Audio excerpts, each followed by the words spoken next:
It is my great pleasure to introduce to you author and cultural commentator Eric Metaxas. I first met Eric 12 years ago at a men's fellowship in New Canaan called the New Canaan Society. It was quite obvious back then that Eric was on his way to having a much bigger platform in life, and my forecasting turned out to be quite accurate. Eric Metaxas received the Human Life Review's Great Defender of Life Award. Eric Metaxas keynoted the 2012 National Prayer Breakfast with our President of the United States in attendance. Eric is the best-selling author of the New York Times #1 bestseller, Bonhoeffer, Pastor, Martyr, and Spy. Eric Metaxas co-hosts Breakpoint, a radio commentary with an audience of 8 million. Eric was the 17th recipient of the Canterbury Medal awarded by the Banquet Fund for Religious Freedom. Metaxas has been frequently featured as a cultural commentator on CNN and Fox News Channel, and has discussed his own books on the History Channel, C-SPAN's Book TV, Glenn Beck, Sean Hannity. He has been featured on NPR's Morning Edition and Talk of the Nation, Hugh Hewitt, Bill Bennett, and Focus on the Family.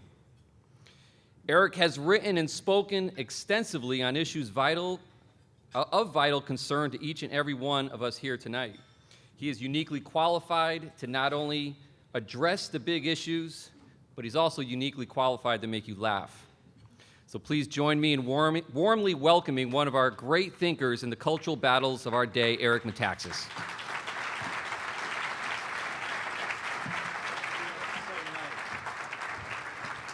Thank you, Chris. That was so nice. That was surprisingly nice, actually. Because, Chris, we have this fellowship in the Canaan Society where whenever anybody gets introduced, we usually tear them apart for some reason. It just equalizes everybody, and we have a few laughs, and then we can get on with business. But thank you for not saying the things that you might have said about those people I shot a couple of years ago. It was an accident, and I've repented. But, you can't bring that up because they wouldn't have time to unpack it. Honestly, it is a pleasure to be here, and it is a joy to know the good work that the Family Institute of Connecticut is doing. I was reminded in an email just the other day by my friend Mairead Pryor. Anybody know Mairead Pryor? A couple of hands. Mairead Pryor, my dear friend, started this organization in her basement in New Canaan, Connecticut in 1989. I was guessing the year, and then I had it confirmed. She's a dear friend. I remember when she was starting this, to think that not only has it continued, but it's thrived. And I praise God for the work you're doing. I have so much I want to share with you tonight. First of all, again, thanks, Chris, and thank you, Peter Wolfgang, for doing what you're doing. This is heroic work. It is heroic work. I've spoken to a number of family policy institutes around the country, and it just encourages me like crazy to know that there are people out there doing this very, very important work. I mean, it's a scary thing when you think you're the last line of defense or the only line of defense against insanity being legislated. And you need to know that. You need to know that without God, you cannot succeed. But with Him, you can.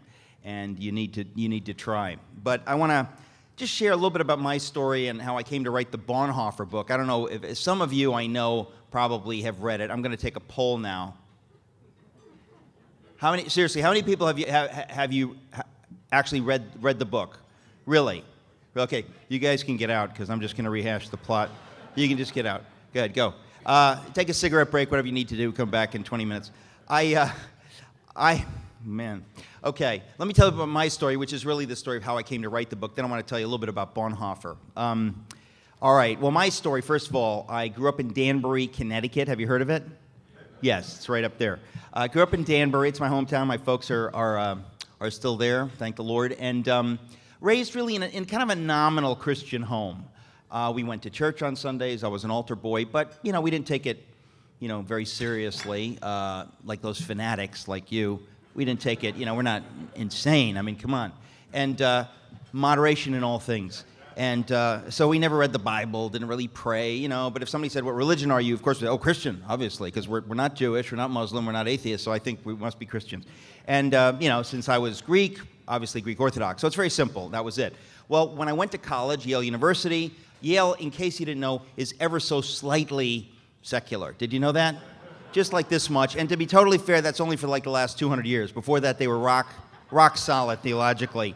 But since then, they've kind of slid a little bit. So it was a very, very secular environment, very hostile to people of serious faith. You know, if you've got some kind of moderate faith, or you're a Buddhist or whatever, that's cool. But if you're any kind of believing Christian or an Orthodox Jew, you know, you're a freak, and you're either ignored or scorned or something like that. And you pick up on that. If you're not sure what you believe, and I was not sure what I believed, you pick up on that. And I always say, if you have to go to a place like Yale, just be sure that you don't go with an open mind. That's kind of the trick, to not go there. Because I went with an open mind. And really, you pick up on the zeitgeist, so to speak. And I graduated sure that people who believe all that crazy stuff, you know, they're kind of fringe crazy people.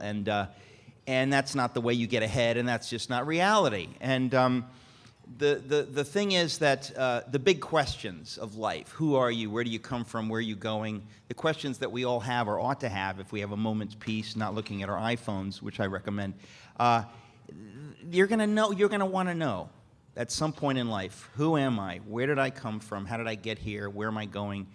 Those questions are not asked at places like Yale or, you know, in cocktail parties in Manhattan where I live with my wife and daughter, because there are no good answers, right? If you're coming from that secular worldview, what are the answers? That you evolved out of the primordial soup by accident, you're here by accident, there's no such thing as good or evil, those are just, you know, constructs we created to help us get along, and when you die, that's it. Like a fly, bang, done. Well, if you really think about that, that's really depressing, right? So the goal is to not think about it just for a few decades, and then it'll all be over. I think that's really the idea, right? You know, get a good job and stay focused on that, and just a few decades you'll be done. Well, I was an English major. I wanted to be a writer. Ergo, I did not get a good job. I had a lot of time to think about these questions, unfortunately, and I got extremely bummed out. And I wanted to be a writer. That's not so easy. And I ended up, at age 24, moving back in with my parents, which I do not recommend. I specifically don't recommend moving in with my parents because they'll eat you alive. If you show any doubt, you know, they're European immigrants. My mom's from Germany, my dad's from Greece. So if you show any doubt, they're just like, we have a plan for your life, Eric. Get a job in computers. That's the future. So I didn't have much success convincing them that, you know, short stories were my future or whatever I thought I was going to do. So it was a tough time. And during that year, I met a man who was a serious Christian, and he began to share with me some of the things. And I kept him at arm's length, but I was in enough pain to say, yeah, keep talking. But I don't want to go to church. No, I don't want to have a Bible study, but tell me about that. That went on for months, and I had a dramatic experience right around my 25th birthday. I had a dream. I'm not going to tell you the story now, but it's one of those miraculous things that can happen. It happened to me, and God spoke to me so powerfully in this dream that my life changed overnight, literally. And I woke up knowing that Jesus is Lord, the Bible is true, all that crazy stuff that crazy people believe. I now was convinced that it's true, and I knew that it was true, and I know now that it is true. And so it changes everything. And if it doesn't change everything, you miss something. So at that point, I gave my career over to God. I figured, I hadn't been handling it too well. Maybe I'll give it to him for a little while. And he took me on a very dramatic journey. And I was just having a conversation with my seatmate here, Nick, and saying that, we're fools if we don't give God everything. Because whatever you're keeping back, it's just going to rot, really. You have no idea what you are made for. He knows. And so I really finally learned that lesson. I turned my life over to him, and he took me on this strange, beautiful journey. And the beauty is, if you really trust God, he can take you crazy places because he knows that you know that it'll end up the way it's supposed to end up. You don't have to keep checking because he really does know. And so I ended up writing 30 children's books. I wrote, I worked for VeggieTales. Have you heard of VeggieTales? Oh, really? Yeah. Yeah, Chris didn't mention that, and it's kind of key because I know now you'll actually pay attention to some things I have to say, which is good. I was the voice of the narrator on the Esther video, and, oh, really? Yes. Oh, yes, we were wondering who that was. It was I. And that's because there's an English teacher. I had to say, it was I. It was me also. And I I wrote half of Lila Kindly Viking. I wrote the Hamlet Omelet parody. I know you were wondering who wrote that. And but so I worked for VeggieTales. I worked for Chuck Colson on Breakpoint, and I wrote some books on apologetics. And then I wrote a biography of William Wilberforce called Amazing Grace. Some of you may know the movie Amazing Grace came out some years ago, and they asked me, did you want to write a biography? So I wrote this biography of Wilberforce, and everybody would ask me, who are you going to write about next? Who are you going to write about next? Some people ask me, about whom will you next write? Whom is correct. And I kept thinking, maybe I could write another biography. I don't know that I want to. It's not fun, but it's important to tell these stories of these great heroes of the faith. Very important for all of us to have these models. And so I ended up saying Bonhoeffer. I'll write about Bonhoeffer. Now, why Bonhoeffer? Bonhoeffer, mainly because I remember the summer I came to faith in '88, the man who really spoke to me about God gave me a copy of Bonhoeffer's Cost of Discipleship and said, have you ever heard of Bonhoeffer? And I said, no, who's that? And he said, well, Bonhoeffer is a man who, because of his faith in Jesus, spoke up for the Jews, spoke up against the Nazis, and got involved in the plot to kill Hitler and was himself murdered by the Nazis in a concentration camp in 1945. And I said, what? That happened? I've never heard that story. I wondered, why have I never heard this incredible story of faith? And then I remembered that I had attended Yale University. Thank you very much. Thank you. So I was amazed. I said, we need to hear more stories like that. That's a very personal story for me because, as I said, my mother's German and grew up in Germany. Her grandfather was killed in the war. My grandfather was killed at age 31. My mother was 9. And my grandmother would tell me that he would listen to the BBC with his ear literally pressed against the radio speaker, because if you were caught listening to the BBC in those days, you could be sent to a concentration camp. So there were many, many Germans who were not exactly on board with the Nazi project. And so I thought Bonhoeffer is a man who, because of his faith in Jesus, spoke up for those Germans and obviously for the Jews who were suffering so horribly. And so all those years later, I thought, if I were to write a second biography, perhaps Bonhoeffer would be it. So naturally, I wrote the book. It was not easy to write, and a real trial getting it published. The first publisher wanted to cut it in half, and I knew that that was not possible. So we switched publishers. Very painful process, actually, for me. A great trial in my life. But I knew God had his hand on this book somehow, not in any triumphalist sense, but I just had a keen sense that God had told me that it would be okay, that he had his hand on the book. And in retrospect, that seems abundantly clear. I am not used to this kind of success, but I assure you, I'm still not used to it. I'm just amazed. But the book has now sold over 500,000 copies, and it's been translated into 15 languages. Thank you. Thank you. And it's a testimony, not to me, but to the story of this amazing man of faith. And, I mentioned it was translated into 15 languages. Shortly, it will be translated, thank goodness, back into English, because a lot of us can't read. Thank you.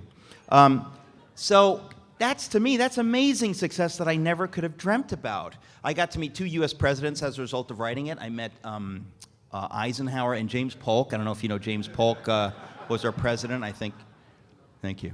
I just want to make sure that you're paying attention. I know you're digesting, but it's important that you get the details here.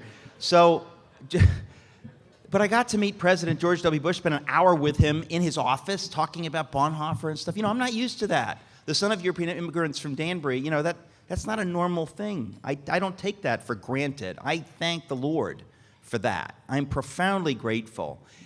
But as I said, it's because the story of this man is a compelling story. It's real. It happened. He lived it.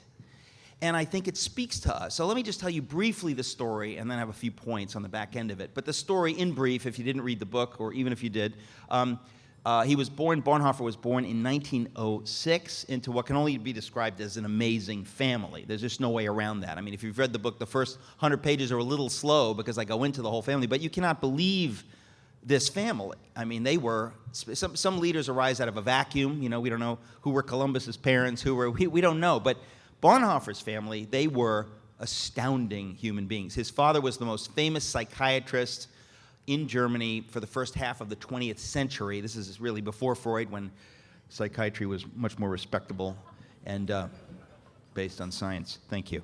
And if I've offended any quack doctors, I apologize. I really do. Any est people, I apologize. Phrenology, no, good. And I have to say that everybody in his family was a genius. His brother, Carl Friedrich, decides to go into physics, the elder brother. And for a Bonhoeffer, going into physics means that he split the atom with Max Planck and Albert Einstein. I had the privilege actually in Dresden of seeing the atom, and they were the size of softballs in those days, much larger, and he split it with an axe. You probably didn't know, they were huge. I'm just still trying to make sure that you're tracking. Okay, that's a lie. Atoms have been the same size since the Big Bang, about 18 billion years, I think. But he split the atom with Planck and Einstein. That's the kind of family he came from. So he grows up in this family.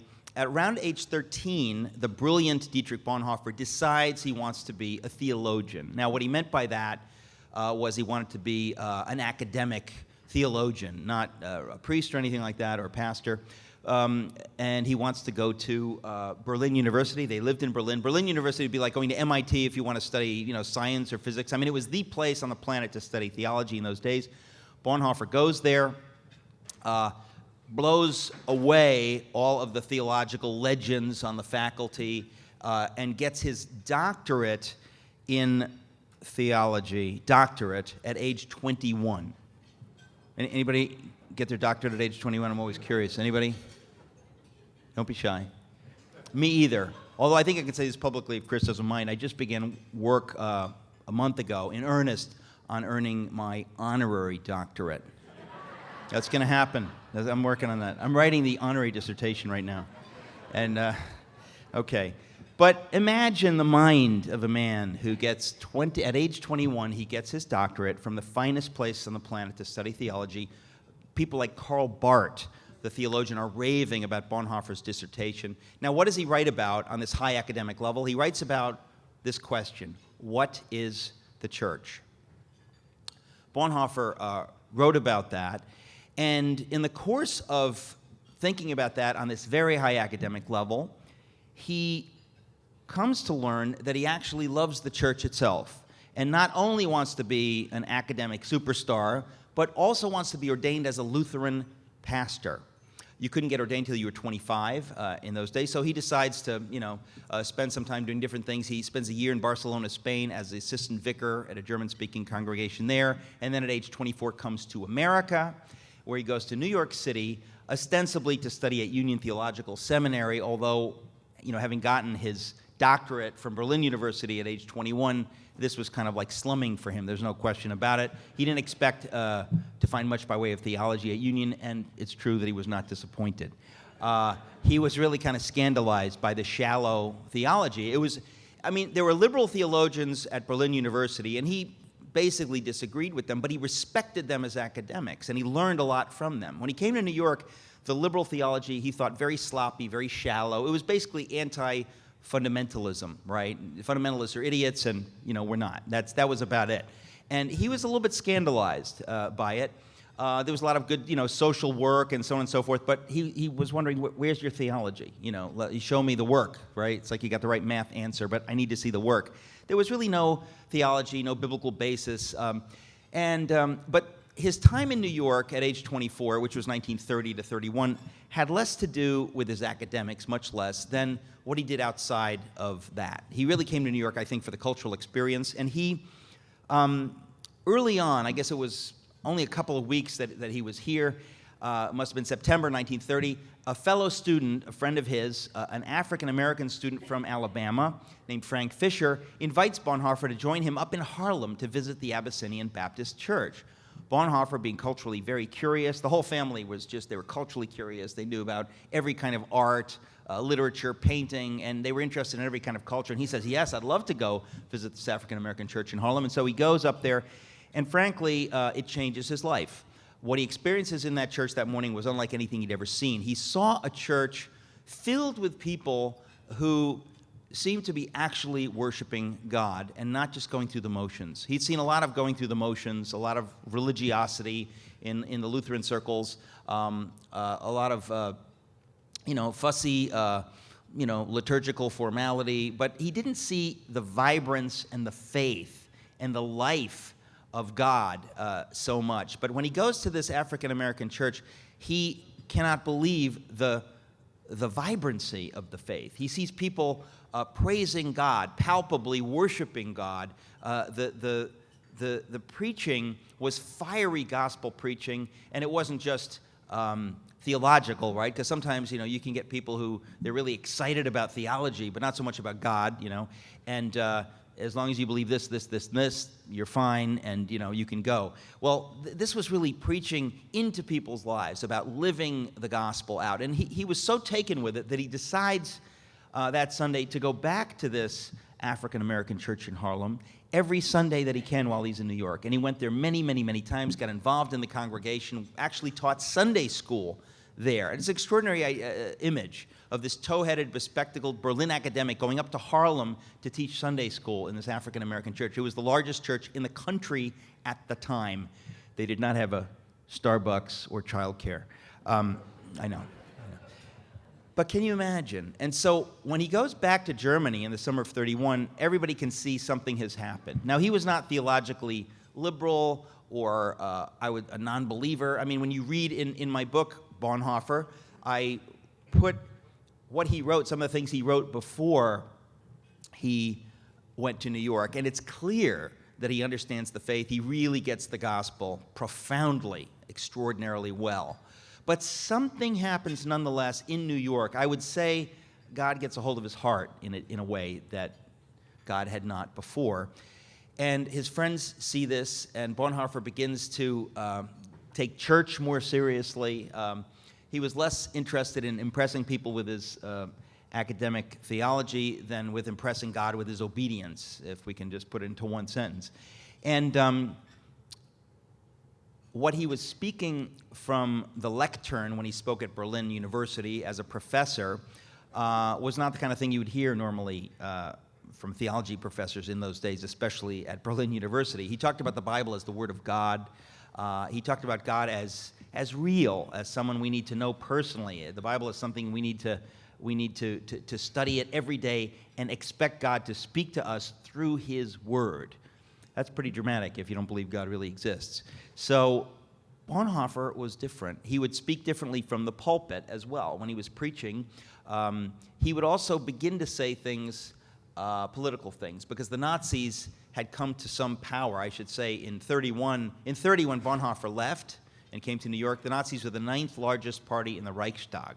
When he returns, they're the 2nd largest party, and they're moving up, and they've clearly captured the attention of Germany, and more than the attention, they had really, I would say, convinced Germany that they were going to lead Germany out of the pain of this time between the wars, incredible economic pain, humiliation, losing to the Allies. And so the Nazis offered great hope, and of course did not say what they were going to be doing in the future, unless you read Mein Kampf and actually believed it, which no one did. So, or if you did, I should say. So Bonhoeffer comes back to a country that has clearly turned toward National Socialism, and he begins from the pulpit when he's preaching, not just teaching, but when he's preaching, and he begins to say things like, in Germany, Christians can only have one Savior, and that's Jesus Christ. That's a very powerful thing to say when people are beginning to worship Hitler in a messianic fashion, which they absolutely were. So Bonhoeffer's changed. Hitler becomes chancellor in 1933. Literally 3 days after he becomes chancellor, Bonhoeffer goes on the radio and gives an extraordinary speech in which he talks about leadership, true leadership, biblical leadership, and how if you are not submitted to the authority of God, you are your own authority. Where do you get your authority from, I guess would be the question, right? True authority must be submitted to a higher authority. True authority, true leadership, is servant leadership. One serves those whom one is leading. We think of Jesus washing the feet of his disciples. The first shall be last. This is the biblical view of leadership. Bonhoeffer begins talking about this on the radio 3 days after Hitler becomes chancellor, after Hitler becomes the Führer — Führer is the German word for the leader — so Bonhoeffer's on the radio talking about the leader and leadership, and how if it's not this biblical model, the leader is in fact a misleader and will mislead the people. So dramatic statement just as Hitler comes to power. And from there on in, Bonhoeffer was vocally against the Nazis, but not merely foolishly so, right? We know a lot of people that they're just hotheads and they spout off, but they accomplish absolutely nothing. And they're not even thinking about accomplishing anything. They just want to feel good about themselves by, spouting off. And if you're not that kind of a person, you need to stop. And so he was really concerned not with making a big statement, but with actually getting the church in Germany to wake up and to stand against this. So he was practically minded, right? Also, he didn't want to get in trouble, right? You don't just want to spout off and get in trouble and get thrown in jail. That's not going to solve any problems. He wanted to actually wake up the church. And so very cannily, Bonhoeffer began trying to do that, trying to get the church to see what was happening in Germany. The real flashpoint came early, very early on. It was, I guess, April of 1933. Hitler was only in there for weeks, practically, when the Nuremberg laws came down, and they were trying to drive Jews legally out of German society, out of every part of German society. This tribal, racial view of Germanism was the Nazi ideology.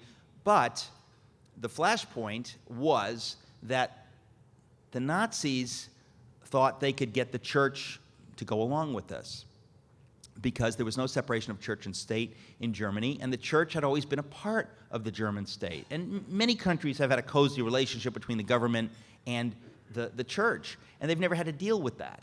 And in a funny way, separation of church and state is a great thing, but it doesn't. You can have a situation where you don't have it and everything's okay. But the reason you have it is because when the leader of the state is somebody like Adolf Hitler, now you'll appreciate the value of it. So Bonhoeffer sees that the Nazis and Hitler are trying to remold the German church along National Socialist lines. And Bonhoeffer says, well, excuse me, but you can't do that. The church does not look at things through tribalist, racialist ideology. We cannot do that. God says there's neither Jew nor Greek. He looks at our hearts. And so the Nazis say, well, we don't care. If you have Jewish blood, you cannot be involved in the German church. You cannot be a pastor. It doesn't matter if your family converted 3 generations ago. It doesn't matter if you think of yourself as a Christian. You can go to another church. You can't be part of the German church. It has to be racially pure. That's where Bonhoeffer says, no. Biblically, that is wrong. And so he stands up. But the key is, he's not so much standing up to the Nazis as he is to the church, to try to get the church to understand that biblically they cannot go along with this, and they have to be civilly disobedient. They cannot go along with this. And he writes a paper where he talks about the role of the church. He says the church, you have to understand, he was a pioneering thinker on this. No German had really thought this through, right? Because there'd been this cozy relationship between church and state. He's the first one, in a sense, to really think it through and to say that the role of the church must be to be the conscience of the state. The church has to be separated from the state so that it can be the conscience of the state, and so that it can help the state be a good state and speak to the state when the state is being a bad state, and correct the state, help the state be God's idea of a good state. Secondly, if the state is being a bad state and is harming people, it's the role of the church to help those people, to bind up their wounds, and not just if they're Christians. Very pointed statement Bonhoeffer wrote in that essay, that if it's Jews that are being persecuted, it's the role of the church to help the Jews. And then thirdly, Bonhoeffer says, if the state is harming victims, it's not just the role of the church to bind up the wounds of those victims, but it is the role of the church eventually to put a stick in the spokes of this juggernaut state, to stop the state from doing what it's doing. Now, this, of course, telegraphs what would happen 12 years later, this idea that the church could be civilly disobedient. But this was very groundbreaking, and Bonhoeffer had thought it through. And what I didn't say earlier was that this father, this great scientist father, had taught his children to think very clearly, rigorously, to use their minds. And Bonhoeffer brings this to theology and to this kind of thinking, and he thinks through to the end what most German Christians could not think through and couldn't even follow. And he tries to get them to see this, that we have no choice. We must stand up. We must fight as one.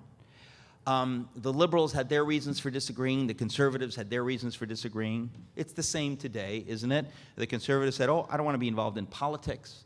That's dirty. I'll just pray because I'm holy.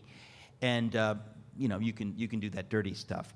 The liberals said, why can't we just get along? Why can't? And it's the same thing in different ways. And basically, the church was rolled by the National Socialist state. Bonhoeffer, actually, it's funny, when Chris said the title of my book, he neglected one word. It's Bonhoeffer, pastor, martyr, prophet, spy. Bonhoeffer, I think of as a prophet, as a man doing what prophets have always done in the Old Testament, trying to wake up the people of God to be the people of God. And what happens to the prophets? Nothing good. We praise them. Today we say, boy, Isaiah is awesome. Jeremiah, yeah, they're awesome. But in those days, they were not thought of as awesome. They were thought of as pains in the neck who should shut up. Well, Bonhoeffer ultimately was facing that kind of a thing from the German church. They thought, who is this hothead? And doesn't he understand that, Hitler will go away. This is not going to last forever. They didn't seem to see things. Bonhoeffer seemed to see where this was going and was trying desperately as a prophet to wake up the German church before it was too late. He saw that the church, if it did not stand up and fight as one, would lose. If it stood up and fought as one, it could win. But if it did not do that, eventually the window would close and it would be impossible to win. And that's exactly what happened. And I would submit to you, unfortunately, that there are dramatic parallels with religious liberty in this country. I don't think I'm speaking to a crowd utterly unfamiliar with that concept. The state, once the state begins pushing against the church, if the church does not discern it and stand up and fight as one, at some point, a line is crossed and the church no longer has the ability to fight very effectively. So Bonhoeffer continued to speak out. He led an illegal seminary. Actually, I meant to say that a bunch of German pastors formed something called the Confessing Church. They had the wisdom to say, yes, the German church is apostate, and we're going to form something called the Confessing Church, which is the true evangelical church in Germany. But even that breakaway church didn't quite get it. Bonhoeffer could see that they did not understand the severity of the situation. And so he plodded on. In 1937, the Gestapo shuts down this illegal seminary, prohibits him from teaching. Then eventually the Nazis prohibit him from speaking publicly, and then finally from publishing because he had the temerity to write a book on the Psalms. Now let me say this. The Nazis, who had taken over the German church, really thought that they could create some kind of German Christianity that was utterly devoid of all Jewish elements. Now, if you think that's insane, it's probably because it's insane. It's hilarious and incredibly depressing. You hardly know what to make of it, but they were actually trying to create a Christianity utterly devoid of all Jewish elements. Now, that's going to be a problem because I think Jesus himself may have been part Jewish. I'm not sure if I'm getting that right. I believe Mary was Italian. But can you imagine that they thought they could do? Now, nothing new is there's nothing new under the sun. Today, people are trying to, gut the church of all kinds of things, just make it in their own image. This is what people do. This is what broken sinners, fallen people, this is what we do. The church always has to establish what is the church. And this is the question Bonhoeffer's asking on this high level, theologically and academically, but in his life. What is the church? Who is the church? And will the church be the church? So Bonhoeffer writes a book late in the 1930s on the Psalms, which unfortunately are in the Old Testament, too Jewish for the Nazis, and so he's in big trouble. That actually happened, right? So Bonhoeffer's ability to serve God is winnowed down to nothing, because just as he had prophesied, the church had not stood up and fought heroically, fought as one, and the ability to do anything had been closed and closed and closed. The noose had tightened and tightened with more and more small laws and more small laws and more small laws, and eventually it's like Gulliver tied down by the Lilliputians, right? Enough small laws can absolutely sew up the church, the powerful church, neutralize the church. And that's exactly what happened. So Bonhoeffer gets to a point where he doesn't know how he can serve God any longer. The window has closed. The church has been neutralized in Germany, and he sees the war is coming. So the big question now, of course, is what's he going to do when the war comes? He knows he cannot fight in the war. Why? Not because he's a pacifist in the traditional sense. I often get this idea that, a lot of people think Bonhoeffer was kind of pacifist who, had he lived, would have been the third person in the bed with John and Yoko, and that is absolutely a joke. Thank you. But if you laugh, that you're dating yourself. You realize that. So, he knows he cannot fight because it was an unjust war. Hitler was an aggressor, and there was nothing right, nothing that he could ever do to participate in this. And so he thinks, well, what will I do? Because Hitler's bringing the war. I can't be a conscientious objector. He decides in the end to go back to America. In 1939, he escapes to America. I say escapes. I mean, it was all official, but the idea was that he was going to do that with the idea of teaching at Union and around the country in Chicago, and the war would come, and he would sort of, be stuck in the United States, and he would just ride it out and come back to repair Germany. Well, that's not what happens. He comes to America within landing, in early June of 1939 in the dock there in New York. He sort of knows he's missed God. He's praying every day, and I meant to say also that he was praying constantly, reading the scriptures and saying, Lord, lead me. God, you are a living God. You have to lead me every day. It's not just about biblical principles. It's about being led by a living God. And he really felt pretty quickly that he'd made a mistake in coming to Germany and that God was calling him to return back to Germany. He did not belong in the United States. So 26 days after he comes to the U.S., he gets on a ship and goes back to Germany. Now think how dramatic this is. What's he going back to?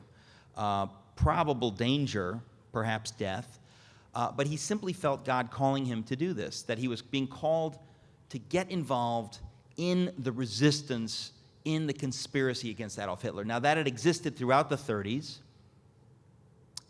and Bonhoeffer had been kind of giving them moral support. Many of his family were involved in it, but now he decides that God has called him to enter the conspiracy. Now, you talk about a theological leap. We don't have time to get into that. I hope if you read the book, you can make some sense of how he gets there theologically. But he decides that he must do this. And he becomes, at that point, effectively a spy. He becomes a member of the German military intelligence, which looks like he's being a good German, working for the fatherland in the time of war. But what he's really doing is he joined the leaders of the Abwehr, the German military intelligence, were the leaders of the conspiracy against Hitler. And so they deputize him to become a member of the Abwehr, to look like a good German, but in fact to travel around Europe freely, as you could do as a member of the Abwehr, to establish contact with members of the Allied governments, to let them know there are Germans inside Germany working to kill Adolf Hitler, working to end the Nazi regime, and by the way, will you help us? Well, we know in the end that they did not. But that's what Bonhoeffer did in 1942. He falls in love. I won't go into that now, but it's an amazing story. It's never really been told until my book. I didn't expect to do anything groundbreaking, but the fact is that the love letters between them, he and his fiancée, Maria von Wedemeyer, were not published until 1992, and I was able to recreate that narrative, and it's an extraordinary, beautiful love story. But no sooner does he get engaged than in April of 43, he's arrested, because the Gestapo knew something fishy was going on in the Abwehr, but they didn't know what. And they arrest him, and he goes to Tegel military prison for what? Not for his involvement in the plot to kill Hitler, because that had not yet been uncovered, but for his involvement in trying to get 7 Jews out of Germany and into neutral Switzerland. So he's arrested for this Operation 7, so-called, and he has great hope that he's going to get out of jail, that he's going to convince the prosecutor that he didn't know what was going on. It was not, he didn't fear for his life at that point. He knew that that the Germans probably would lose the war, so he had hope that the Nazi nightmare would end soon, or he had hope that the conspirators who were still trying to kill Hitler would in fact succeed, and then the nightmare would be ended that way. But of course, that's not what happened. In July of 1944, the final plot to kill Hitler, the Valkyrie plot, some of you know it, goes awry. The bomb goes off. Hitler does not die. So at that moment, the great conspiracy which had existed for almost a decade was exposed. Names came up. One of those names was Dietrich Bonhoeffer, and at that point, his days were probably numbered, and he knew that.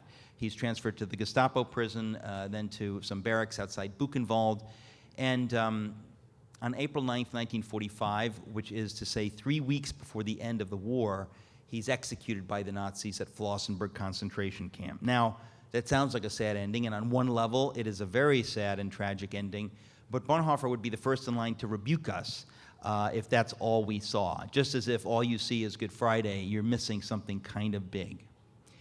Bonhoeffer knew that he had obeyed God and had asked God to lead him throughout this period, and he went to the gallows the way Christians are supposed to die, with the peace of God, knowing that God has the final word.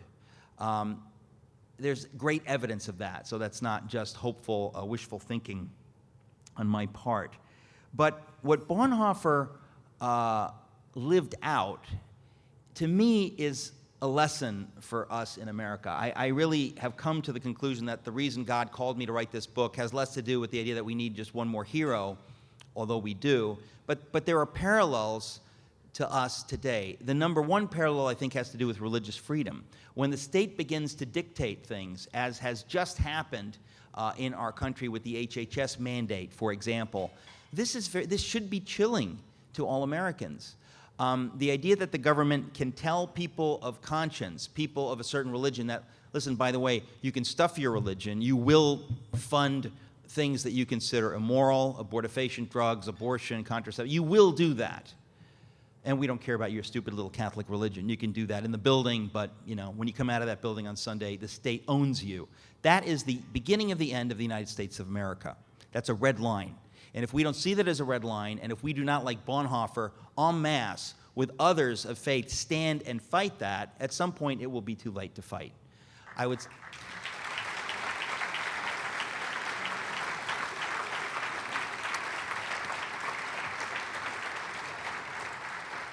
would say the same thing about the legal redefinition of marriage. Ultimately, it's a question of religious liberty.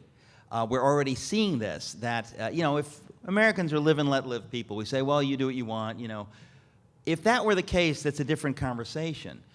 The fact of the matter is that when marriage is legally redefined, then when you say, well, I have a different view of marriage, I have a biblical view of marriage, I'm a photographer, I can't photograph your same-sex ceremony, you will be sued.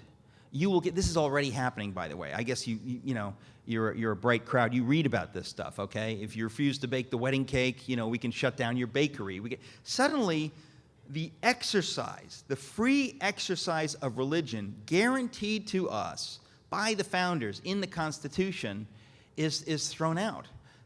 A judge was in New Mexico, right? Said that that's part of being an American. You got to basically stuff your conscience, and that's just the price of citizenship. That is a profound misreading of the Constitution by a judge, kind of sad, and an abrogation of religious freedom, which is at the very heart of all our freedoms. There's no way around that. Every freedom is threatened when religious freedom is threatened. And when suddenly the government can dictate things like this, I promise you we're in trouble. And we can fight our little battles, but the bigger battle, I'm telling you, is for whether we can fight the other battles, and that is religious freedom. If you're unfamiliar with the Manhattan Declaration, let me use this example, this moment to say, please go to manhattandeclaration.org. I won't get into it now for time, but that's something that Chuck Colson and Robbie George, an ecumenical Christian statement of faith, not theological, but talking about religious liberty, the life issue, the marriage issue.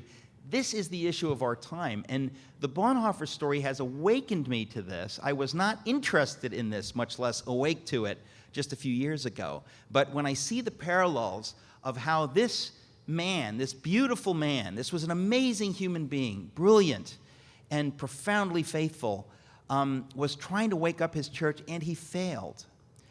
I look at us, I look at the American church today, and I say that we also will fail unless we wake up before it's too late. When you wake up just after it's too late, it's too late. And I think that these two issues and the issue of religious freedom are at the very heart of everything that the Family Institute of Connecticut cares about. Ultimately, you won't even be able to have something like the Family Institute of Connecticut because it will be considered hate speech, or it will be, I mean, that seems crazy. And a few years ago, it seemed impossible. But I'm sorry to tell you, I hate to tell you that it's not crazy, that this is where the lines go. Just as Bonhoeffer saw where things were going in Germany, there are people who see this now, and they're saying, will you see this also? Please look at this. Look at this. Draw your conclusions and act. And that's, I guess, where I want to leave you. What do you believe? Do you really believe what Bonhoeffer believed? Do you take your faith so seriously that you can cast all your cares on God and live your life fearlessly, knowing He's with you? Because if you live differently, you will die differently. You will have no fear of death because you will know what Bonhoeffer knew, that death is a door to the kingdom of heaven. And if you die obeying God, there is nothing to fear. Christians throughout history, the Holy Remnant has always lived that way. And many have died, and we celebrate them, just as we're celebrating Bonhoeffer now, just as we're talking about Bonhoeffer now, because he lived his faith. You're not supposed to do what Bonhoeffer did. You're supposed to do what God called you to do. But the question is, will you do that? If you will do that, if you will be the church, and this would be a good time for the church to be the church.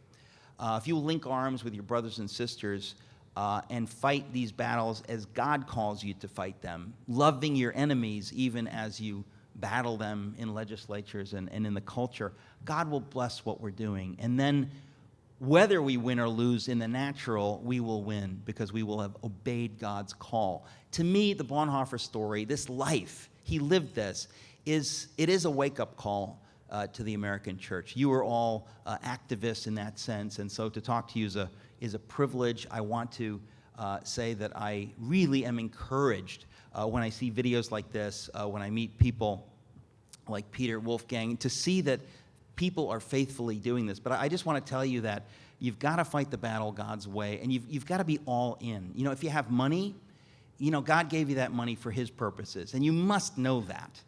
If He gave you talent, He gave you talent for His purposes. You must know that. We only have a few decades to spend what He's given us for His purposes, whether that's financial or in time or in talent or in any other way. And I guess I just want to say that when the church lives like that, then the church is being the church, and we will not go the way of the German church. I hope you're hearing that in your inner man, and that God would speak that to you. And that we would be the church. God bless you.